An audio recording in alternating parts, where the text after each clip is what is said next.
97 days ago, I went to meet with the president on February 1st. I sat with him and I asked him, could we sit together, negotiate a responsible, sensible agreement that can raise the debt limit and put us on a path to get our spending under control that has been harming the American families. He told me at that meeting, and he tweeted later, that he agreed that we would meet. I saw him the very next day at the prayer breakfast. He said we would meet. He told the members there we were going to meet. He then apparently must have changed his mind. For 97 days, he denied our ability to meet together. I wanted to work out a negotiation, an agreement that we could do something bipartisan, that we would not be at this moment today about the debt ceiling. But because they refused, we went on our own and we put a bill together, as you remember watching. I tried to find ideas that Democrats have proposed. Joe Manchin had proposed capping spending going into the future at 1% growth. We put that in. The president, as a senator, had voted for work requirements. In Wisconsin just a couple months ago, they passed by 82%. We looked at common sense ideas like pulling back the COVID money that wasn't spent, especially after the president had signed the bill that the pandemic was over. Even the World Health Organization has now announced the pandemic is over. We looked at places for growth, that we could cut red tape so we can build things in America again. And we raised the debt ceiling. The Senate has not, and we sent it to the Senate. What's so remarkable is, in this presidency, with this new Congress, this is the very first time he has sat down with all four leaders. Of all the challenges that we have in America, with Title 42 being lifted and the border unsecure, with 3 of the 4 largest banks' failures happening in the last few months because of inflation and the rise of the interest rates, with the Democrats spending too much, we never met. We only met today because the House did the responsible thing and raised the debt ceiling, put growth, and gave us savings. Unfortunately, in this meeting, I heard nothing new. I literally asked the president personally, do you believe there's any place in government we could find savings? I know they said things that were not true about how we would move forward. And I had to explain to the president, the only thing we're asking is that next year we spend the same amount of money that we spent 5 months ago. And we let appropriators decide how we dole up that money, just like every other household. I didn't find progress in this meeting. Staff will continue to meet, and we'll get back together on Friday, and hopefully the president then can change the path of the last 97 days. With that, let me open up with questions. Yes, ma'am. What are the meetings that staff, what are they going to be talking about specifically? To see if we could find places that we could find savings and be able to come to an agreement on a debt ceiling. Do you plan to have like an entire budget framework in order to lift the debt limit? Well, this is interesting because I don't want to confuse the people at home. A budget is different than a debt ceiling, okay? So a budget only does 2 things. Most people would assume a budget is like an estate capital, where you pass a budget in a House, it goes to the Senate, and the president signs it. In Congress, that's not how it works. A budget only sets the dollar figure, the 302As for those on the inside, of how much you would spend. And that's what we're talking about, what we spent 5 months ago. That is something that we would have to work out in a debt ceiling. It's much like what Nancy Pelosi did when she was Speaker, where she told President Trump that we could not raise the debt ceiling until we get the spending levels agreed to. Now, they advocated for more money, and then they advocated for $6 trillion more, and then they brought us inflation and the problems we have today. It's the exact same thing we're trying to work through. So budget cap. Could you explain? Yes. Excuse me, just if you could explain. Yeah. Your meeting, but you guys, the White House still, in you're telling, won't accept the deal alongside the debt limit. So, well, the president tries to say, okay, I'll do a budget agreement, but the debt ceiling has to be just raised. Well, every way we do this, all the times before, is you do the agreement together. I tried to explain that to him. You know, the president, when he was vice president, they were the Biden negotiations. The president, when he was senator, he voted against raising the debt ceiling. When he was vice president, our debt was $14 trillion. Today it's $31 trillion. And he said then that we got to take care of it, the debt, because it's too large. We got to find ways that we could find savings. He literally voted against the debt ceiling when he was senator because he said, I didn't care about how it was created, but we're not doing enough to stop this. And now today he thinks differently. So whatever goes forward is not just going to be raising the debt ceiling. It's going to be just like we did in the House. We will raise the debt ceiling with doing changes within our spending. Yes. Are you willing to do a short term that? No. Yes. Are you going to continue to stand by George Santos now that he's been indicted on federal charges? And will you stand by President Trump after a jury found him liable on sexual abuse? I'm not going to avoid your question, but as you know, I've been at the White House. I haven't seen that. I haven't seen the indictment, but as you know, with George Santos, I did not put him on any committees. For those like Senator Menendez, who was indicted and went to trial, he was still able to vote, and others. I believe he's a chairman of a committee today. In America, we'll just follow the same pattern we always have, right? If a person is indicted, they're not on committees, they have the right to vote, but they have to go to trial. If, just like we had a member of Fortenberry, he had the same ability. I removed him from committees, but he was found guilty, and I told him he needed to resign. That is my policies and principles on this, and I'd follow the same pattern. And Trump being found Yes. Why not, I don't, I've been in meetings, I don't know about that. why not have this fight in the spending process, which you're talking about? You're going to have control over that. Why do you need the lever of the debt limit? You know, that's a great question. And so the Democrats have done nothing in the Senate, so we passed it in the House. Now, if I only listened to Schumer and to Nancy Pelosi, they said you always had to do it now. If I follow history and I follow Vice President Biden, he said you had to do it then. And I really think when we sit back and look at the American public, when you think about a debt ceiling, it really is giving your children a credit card. So you're responsible for paying the credit card when they hit the limit, but I think you also need to be the responsible adult to look how they're spending the money. Why would you want to continue? If you're at $31 trillion in debt, that's larger than your entire economy by 20%. We've never been here before outside of World War II. And then if you look at our expenditures and our revenues, this is a really good thing that we should have this discussion as a whole Americans, right? So for the last 50 years, on average, we would spend roughly 21% of our GDP. Now, how much money would we bring in? On average, in the last 50 years, we would bring in about 17% of our GDP. Right now, we're about 20%. That's a lot of money. That's the most money we've ever had coming in. Now, we've only had in modern history 2 other times have we hit this highest percentage. That was in 1944 and 2000. So we have more money coming in. But how can this be a problem then? Because the Democrats, when they took the majority and they increased it by $6 trillion, they're now spending 23, 24% of the GDP. For 21 straight years, we have spent more money than we brought in. So you want us to continue down this same path? How can you look at your children or grandchildren? How can you simply say to them that I've wasted your future? And the country is too important. And is it so draconian that we would pull back hardworking taxpayers' money that we spent on COVID that wasn't spent? We appropriated, there's 50, 60 billion sitting there. They had 2 years to spend it, the pandemic's over. Shouldn't you bring that back to save? Wouldn't you do that in a family? Is it so crazy that you would spend the amount of money you spent 5 months ago? If you had a household and you hit your credit card's max and you were spending more than you were bringing in, wouldn't you simply say, maybe I shouldn't go to Starbucks tomorrow? Maybe make that coffee at home, right? Maybe we'd find something that we can eliminate our waste.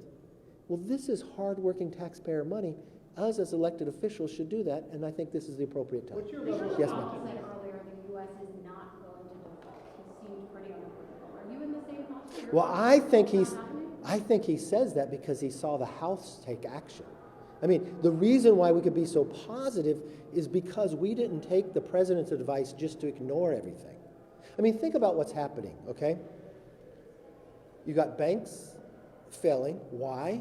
Because they spent so much money. Inflation happened. Interest rates went up. And Silicon Valley Bank failed. 3 of the 4 largest banks failures have just happened in the last 3 months. But the president never called the 4 leaders down. You've got millions of people coming across our border. Do you realize in the month of February, we caught more people coming across our border illegally on the terrorist watch list than we caught the entire time during the last administration? Do you feel safer because of it? And now we watch hundreds of thousands of people ready to come on Thursday. Does the Democrats or does the president have a bill to solve this problem? No, because he wouldn't meet. But we will pass one this week, just like we said when they told us before the debt limit was going to happen in July or August. We didn't want to put anybody in debt. We didn't want to put anybody in a challenge. So we passed something in April, even though the president wouldn't talk to us. So if McConnell's saying that, that's why I feel comfortable too, because we took action. Now, I haven't seen anything out of the Senate, and I don't know what the Senate needs. If if Schumer needs to put in that important bill he passed in March about naming March the Maine maple syrup month, I'll put that in. Or if he wants to look at honoring UConn for winning a basketball game, if that's what he needs, that he's worked so much time on, we'll put that in too, because I think it's too important to the American public. That's why we've taken action. Yes, sir. There are several news organizations reporting tonight that George Santos is facing federal criminal charges that will be indicted tomorrow. You came late, didn't you? But go ahead, keep asking. I'm sorry. I don't want to point it out, but go ahead. If that's the case, should he resign? Well, this is a good question, because if I look at the history in Congress, like you look over at Chairman Menendez, he got indicted too, right, from New Jersey? He's the chairman of a committee today, right? So I think in America, you're innocent until proven guilty, but what we've watched in past behavior here too, when there was another member indicted, I removed committee. I never put Santos on any committee. That member did get not just indicted, but was found guilty. I told him he had to resign. I would keep that same with any member here, whether you're a Republican or a Democrat. Are you optimistic? Yes, ma'am. We've seen more mass killings now in Texas, and over the past few weeks, we've also seen young people killed when they were turning around in the wrong driveway, knocking on doors. What do you say to people who say it's simply too easy to get a gun? People are not responsible for them, especially high-powered AR-15s and those kind of military assault weapons. Now, I don't know all the background on the travesty that just happened in Texas, but what I've read so far, he was dishonorably discharged from the military, was he not? So he wouldn't qualify to be able to have that weapon. So then you want to find why was he, even though you have a law now that he shouldn't have had that. I mean, I think as an entire country, we've got to have a conversation. There's not one thing that's going to solve this. There are many challenges here. And this has gone on too long, too hard. And I mean, we got to take the politics out of it. Innocent people are dying, and we're going to have that discussion. Now, we had a law on the books, and don't quote me because I don't know all the facts here yet. It's just some things I read. Because we've watched, there was a shooting in Texas before in a church, devastating. It's almost, from what I've read so far, could be very similar, where this person was dishonorably discharged, and the military themselves didn't update. So I know Republicans were in the majority of the time, and I was majority leader. We changed the law to make sure that update so he couldn't. Now, I want to get the facts here too, but we've got to have a really honest discussion here. Yes. Yes. Congress be leading on that discussion about gun violence? I think the whole nation should be leading. Yes, sir. Question on the debt ceiling. Just bottom line, after today's meeting, are you closer to resolving this problem or further apart?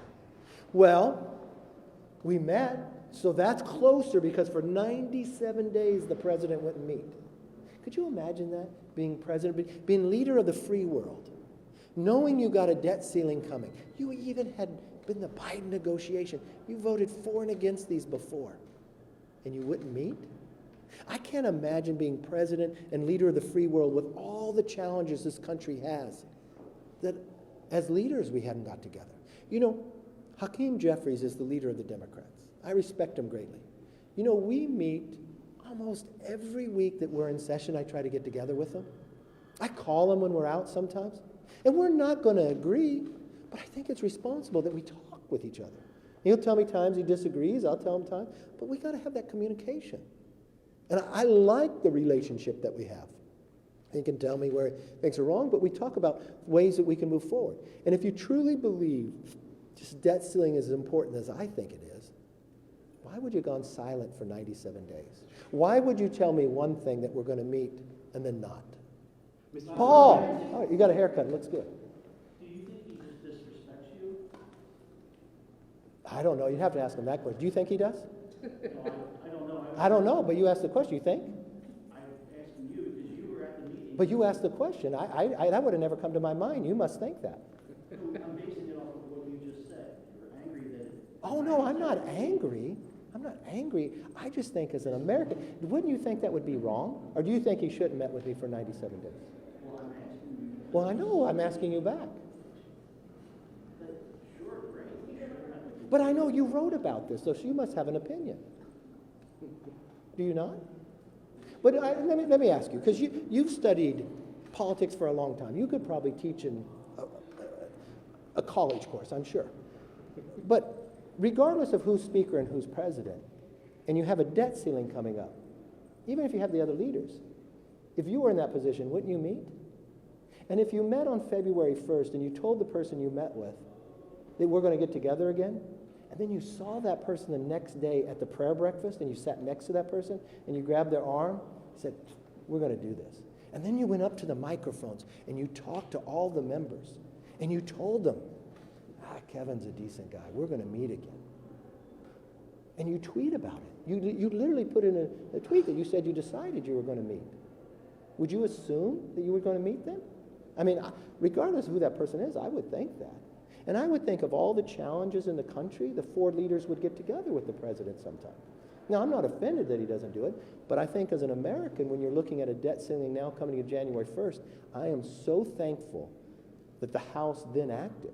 We're the only body that has raised the debt limit. Regarding McCarthy, everyone in that room focused on the June 1 deadline and trying to get something done before that. Will the House bring another bill? Why would we? See, the way I look at it is, and correct me if I'm wrong, the House will pass a bill, the Senate can pass a bill, and it could be on any topic, and then you'd go to conference, and you'd make a decision. The time is of the essence. I mean, I would do that, but Schumer hasn't passed anything. So, I mean, we could negotiate and then pass something. Biden said, he just said at his press conference he has considered the 14th Amendment. Is that something you'd be opposed to? Or? Well, yeah. I mean, really think about this. If you're the leader of the free world, if you're the only president and you're going to go to a 14th Amendment to look at something like that, I would think you're kind of a failure of working with people across sides of the aisle or working with your own party to get something done. Did he tell you guys that he was going to do that? No. He didn't bring that up. Would you sue him? Yes. On the policy provisions, you mentioned permitting work requirements. Those are just some of them, yeah. Was the president open? Did you have a discussion in the meeting about those policy provisions, and was there any openness from the president to include something like that?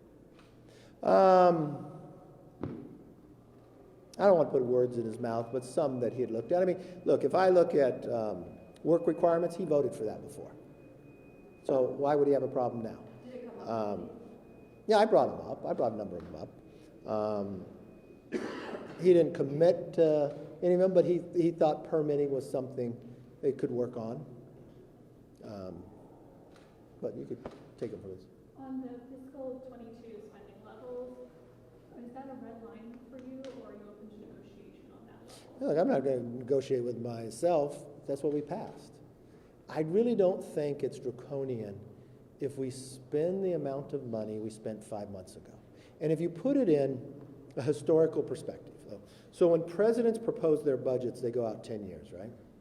So the last budget that then Obama and Biden proposed, and you look just a number of years out, which would be this year, what we go back to in 2022 would be higher than what they would be spending now. So I think that's a pretty good, because they proposed spending less, thinking that would be enough. So I don't know, maybe he wants to negotiate lower. I'd do that too. Mr. Speaker, Yes. you said you didn't hear anything new in the No. meeting. Yet there are new meetings happening, both staff and the leaders with the president. Do you not hold out any hope of these talks succeeding? Well, let me give you a background, okay? So the president called me after we passed our bill. Do any of you think we would have the meeting today if we hadn't passed our bill? I didn't think so. I even raised that. The only reason the staff has met one time is because after he requested that meeting, I said yes, I'd come to it. I sent him a letter. I didn't send it to any of you. I didn't make it public. And I requested, could the staff get together before our meeting today so we could work on things so it would be more productive? I'm really concerned about the timeline. That's why we passed the bill. That's the only reason the staff has met one time. Now, we have agreed to the staff to meet again and again, and for us to come back on Friday to see if something else could happen. Speaker McCarthy. Yes?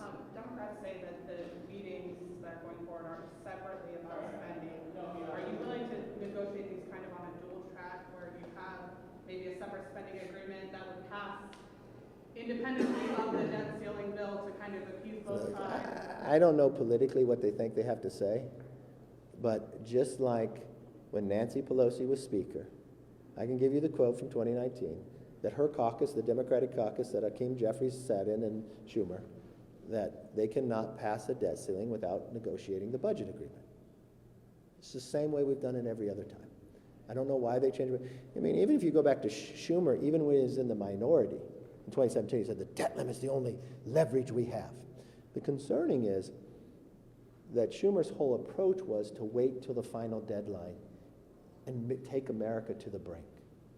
I've been trying to do this from the day I became Speaker, so we wouldn't be at this day today.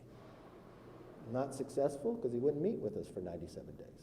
But we're going to do everything in our power to try to get this solved. Speaker McCarthy, Yes. can you tell us just a little bit about what it was like inside the room? What was the tenor and tone, and were you able to confront the president on any of the concerns you raised about how he's framing the issues, veterans, any of these other issues? Look at, oh yeah, he brought up the veterans. It's a lie. I mean, what's so interesting, you all wait. The Milcon bill will come out next week, and you'll see money is higher for the veterans than it was before. Did you tell him that? Yes. And So what's happening here is that you all know it. You've covered this for a long time. This is a political game they're trying to play instead of sit down and really negotiate. Anybody that utilizes that notion, where in the bill does it say we cut veterans? And so I came back to the president and I said, do you not believe that there's any money being spent in government that's wasteful? Do you not find where? And remember how the system works. If we come to an agreement, we get a top line number. And then Republicans and Democrats get together and decide how to spend the money, how to dole it up. It's like any other household. You have a set amount of money and you prioritize. So I think if somebody has a set amount of money, the first thing they're going to pay is the house payment or the rent, right? We're going to pay the most important things first, and then we'll find places that we spend money. Think about how much money we're spending now. And the real question will be is, are we going to break ourselves? $31 trillion in debt, and you don't think we should find some place where we could find savings? Do you think it's too crazy that we go back to what we were spending 5 months before? I think people were pretty happy at that moment. So what was the tone? What was the tenor and tone of the meeting? Oh, it was polite. It was discussing people's different opinion and talking to one another. He just said you got angry during the meeting. Is that true? No, I think he got angry. So there was anger. He said 3 of the 4 participants were measured. He didn't say who the 4th was. Well, if you ever spent time with Schumer, you'd find out who the 4th is. So, What did he get angry about? yeah, you let him figure it out. Did you get angry? No, I mean, from the approaches, the House has passed the bill. We raised the debt ceiling. Is it frustrating that the leader of the free world would wait this long and put America in some type of jeopardy? That does make me angry, to be honest with you. But I don't get angry in a meeting. What about the timeline? You mentioned 2 weeks. Well, I just think the Senate of how they have to turn something around. Yeah. And June 1 is what you're... Look, Janet Yellen decides that. That's what she said. That's what the date is. After today, do you get the sense that Biden will have to sign some version of the GOP bill? Oh, yeah. But listen, government is designed to find negotiation and compromise. And that's what you do when you get together. That happens on every bill to become law. That's the way the framers designed our country. That's the way it works. Did George Santos tell you personally about the indictment? We saw him leaving your office earlier today. No, he was there. I didn't know why he was there. He hadn't been in the office. Yeah. I found out when I came back. On the veterans thing, you just said over here that Yes. Did you call him a liar? I didn't call him a liar. I said, if you're saying we're cutting, that's a lie. I wouldn't call the president a liar. Thank you all. Have a good day.